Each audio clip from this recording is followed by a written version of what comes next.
क्या बतलाऊं तुझको मैंने क्यों तुझसे मुंह फेरा है।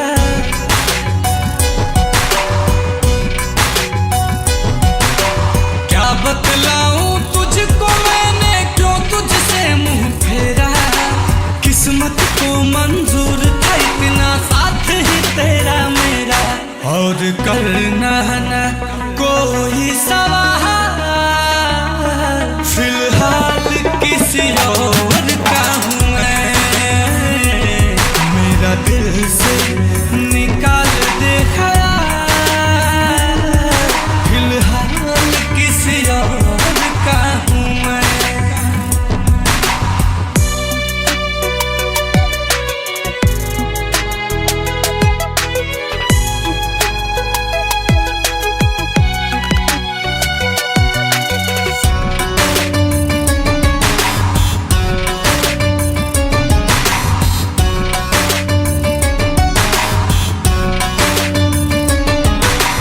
क्यों फूलों को छोड़ के मैंने कांटों से किया रे।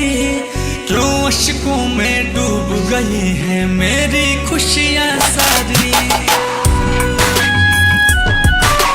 क्यों फूलों को छोड़ के मैंने कांटों से किया रे। क्यों अश्कों में डूब गई है मेरी खुशियां सारी।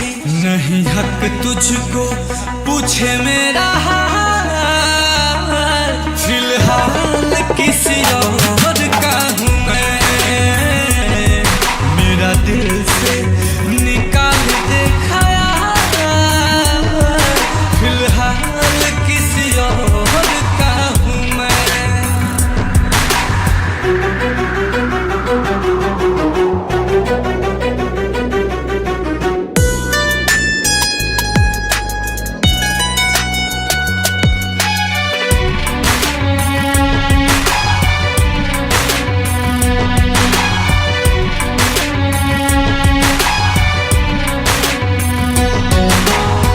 गुजरे पल लौट के शायद फिर से न आएंगे।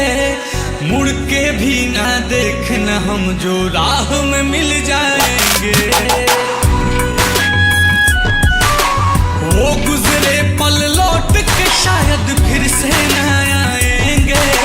मुड़ के भी ना देखना हम जो राह में मिल जाएंगे। देना यादों को दिल से निकाल। फिलहाल किसी और का हूँ मैं, मेरा दिल से निकाल दे ख्याल। फिलहाल किसी और का हूँ मैं। फिलहाल किसी और का हूँ मैं। फिलहाल किसी और